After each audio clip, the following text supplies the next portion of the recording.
Muy buenas noches, queridos amigos. Es una alegría estar acá con personas muy importantes que han reflexionado este tema que nos convoca en este momento. Yo básicamente voy a hablar desde el punto de vista no jurídico, tampoco desde el punto de vista más de enfatizar la idea que evidentemente hay personas que están a favor del tema federal, hay personas que también la analizan desde un punto de vista más crítico, desde un punto de vista más jurídico, como lo hace Esteban. Yo voy a intentar hablar desde el campo discursivo. ¿Cómo se articula un discurso, una narrativa? Y cómo a partir de esa narrativa se articula un bloque histórico. Voy a ocupar categorías de Ernesto Laclau, un neomarxista, y la otra categoría de Antonio Gramsci, que son autores que nos permiten analizar estos fenómenos que son lingüísticos y culturales. Bien, antes me gustaría definir los antecedentes. De un tiempo a esta parte hemos visto que muchos hablan de federalismo. Después de que ha pasado el fenómeno de un aparente fracaso del proceso autonómico, hay partidos políticos que ya lo han manifestado, ustedes habrán visto. Empezó con Jaime Paz Zamora, incluso más antes hablaba Manfred Reyes Villa y otros actores que ustedes pueden ver ahí en el primer párrafo. Se escribe ya bastante en los artículos de opinión. Yo revisé en Facebook cuántos grupos habían que hablaban de este tema, hay varios, ahí mencioné o pongo algunos. Hace poco el Comité Pro Santa Cruz empezó a hablar de este tema, entonces creo que es pertinente abordarlo. Como ya dije, hay varias personas que están hablando, entonces es bueno ahora cómo se articularía este discurso. Más allá de que el tema federal, yo particularmente pienso que no hay varitas mágicas. Podemos quizá aplicar el tema autonómico o el federal, pero no hay varitas mágicas para resolver la situación de un país. Son instrumentos, pero esos instrumentos se construyen como discursos, que los discursos convencen a la población, enamoran, como dicen, ¿no?, al electorado. Entonces voy a ir a ese punto. ¿Vamos a avanzar? Bien, ¿cuáles son los elementos para construir esta narrativa? Esta narrativa a la vez construye sujetos políticos. Si hacemos algo de memoria, en 2005 hasta el 2009 habían dos identidades políticas. Había el autonomismo, un discurso más regional, y el discurso indigenista, lo que planteaba la Asamblea Constituyente, el socialismo del siglo XXI, en fin. Entonces había dos identidades. Entonces aquí voy a mencionar cuáles son esos elementos. Primeramente tiene que haber la acumulación de demandas sociales insatisfechas. Todo relato, todo discurso tiene que ver esos elementos, son insumos para articular el discurso. Entonces esos tienen que ser elementos que el anterior régimen, ya sea político o gobierno o el régimen estatal, no han podido resolver. Es el primer elemento. El siguiente es la formación de una cadena de equivalencias, o sea, deben haber varios significantes, varios conceptos. Quizá ahora se maneja el concepto de federalismo, puede haber el concepto de libertad, igualdad, desarrollo económico, en fin, varios conceptos. Seguidamente se debe dar la cristalización de la cadena discursiva en torno a un líder, a un significante. Este actor o este significante enfatiza el sentido de los otros significantes, o sea, ya le está dando una cierta tendencia ideológica en el campo político.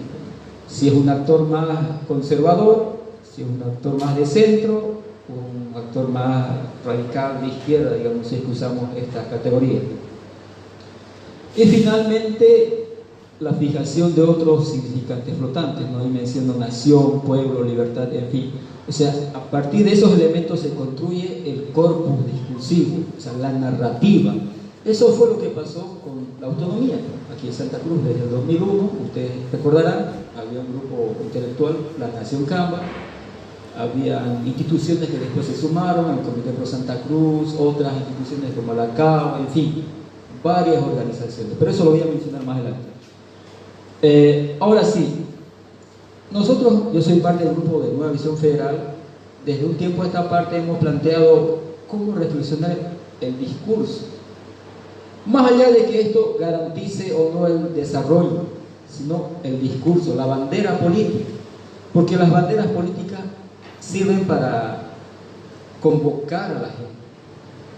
Eso hizo la autonomía, eso hizo el MAS en su tiempo, convocaron personas, y eso se lo lleva al ámbito electoral después, son identidades políticas. Bien, nosotros estamos planteando ejes de discusión. Uno de ellos es el federalismo, como una alternativa para la centralización administrativa. Es un elemento que hay que estudiarlo desde el punto de vista jurídico, económico, cultural, discursivo. Otro elemento que pensamos que es importante es cómo reformar el sistema de gobierno, que no es lo mismo que la forma estatal. ¿Por qué no pensar en un sistema de gobierno o forma de gobierno semiparlamentarista o parlamentarista? O sea, hay que discutir otras variables. No es solamente el Estado como estructura, sino el papel del Ejecutivo. Esos elementos pensamos que es importante. Y seguidamente, de un tiempo a esta parte se ha visto un problema en el Estado boliviano, que no se puede garantizar la independencia de poder. Entonces, pensamos que es importante garantizar la articulación tanto del poder electoral, del poder judicial, con una distinta fuente de legitimidad, que haya otra manera de elegirlo. La actual Constitución establece que esos poderes responden a la correlación de las fuerzas del Parlamento. Si este Parlamento tiene mayoría del Partido Verde, responde a eso. Si es mayoría del Partido Rojo, responde a eso. Entonces creo que es pertinente reflexionar eso.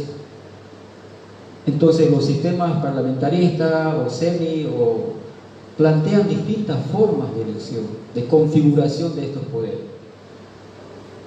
Y eso implicaría también la reforma del sistema electoral. ¿Y por qué no la reforma del sistema de partidos? ¿Por qué no pensar en otra manifestación de los partidos? Ya no partidos clásicos que monopolizan la configuración de estos poderes.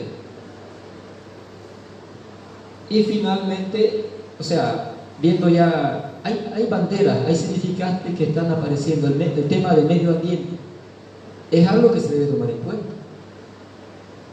Todos esos elementos o significantes o ejes deben ser articulados en ese corpus discursivo, que debe hacer una totalidad discursiva para hacer una bandera, como fue la autonomía, como fue la Asamblea Constituyente.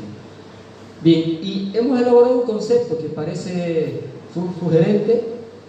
No sé cuántos conocen al autor René Zabaleta Mercado, un sociólogo hondureño. Él acuña el concepto de lo nacional popular como la relación de la diversidad cultural y social de un país frente a la forma de gobierno, a la forma estatal. Creemos que lo federal tiene que ser como una respuesta a lo que es Bolivia. Es diversa, es compleja, es abigarrada, en un sistema de gobierno, en una forma estatal que pueda ser compacta a esa realidad. Entonces, a eso va el concepto de lo nacional federal. Ustedes pueden leerlo.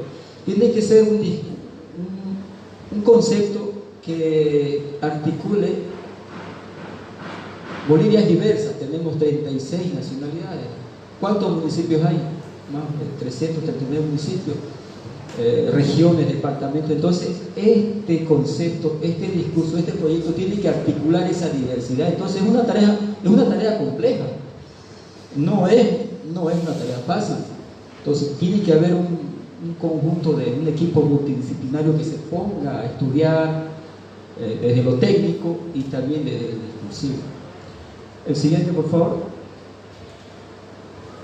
Entonces, toda esa construcción discursiva tiene que reflejarse en una construcción ya social. Ahí ya vemos el análisis de Antonio Gramsci. ¿Qué es un bloque histórico? Un bloque histórico es la articulación más o menos orgánica de diferentes actores que hacen un cambio, ya sea en el régimen político, una forma estatal. Desde el 2001 en adelante hemos tenido dos bloques históricos que se han disputado el poder. Ha sido el bloque indígena campesino y el otro fue el bloque regional cívico. Fueron bloques, fueron articulaciones discursivas, pero fueron articulaciones sociales. Entonces, si queremos pensar en que el federalismo se lleve a cabo, tiene que haber una articulación social, institucional. Eso va a permitir realizar este cambio. Ya le dije, no es una tarea fácil. Entonces, eso implica un núcleo dirigencial, una clase dirigente. Eso implica también que esa clase dirigente, una vez articulado tanto en lo discursivo y lo social y político, se dispute el poder electoral, sea una maquinaria electoral, o sea un partido político. Ya hemos dicho que sería bueno hablar el fenómeno de un partido político diferente. También eso. Seguidamente, el siguiente. Bien, creo que en esto los abogados, los juristas son más expertos, ¿no? Ya lo han mencionado algunos acá.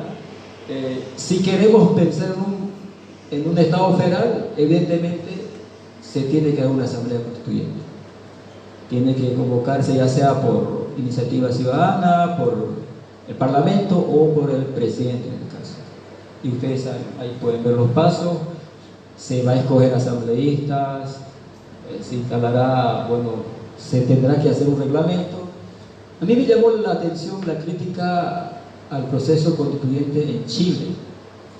Yo hablaba con un amigo que estuvo hace poco acá, me decía, queremos aprender de ustedes nos llevan muchos pasos adelante.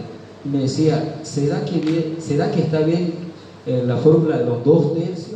Ellos están viendo ver otro mecanismo que no se trabe. En Bolivia hace años atrás hemos visto que la asamblea se trabó, no había consenso. Entonces sería bueno pensar en todos esos elementos para llegar a una reforma estatal, ¿no? Lo cual seguramente se llevará a un referéndum nuevamente. Eso era lo que yo buscaba plantear. O sea, el tema es desafiante, es interesante, pero es complejo. Esperamos que las charlas que hayamos presentado hayan sido pertinentes para él. Gracias.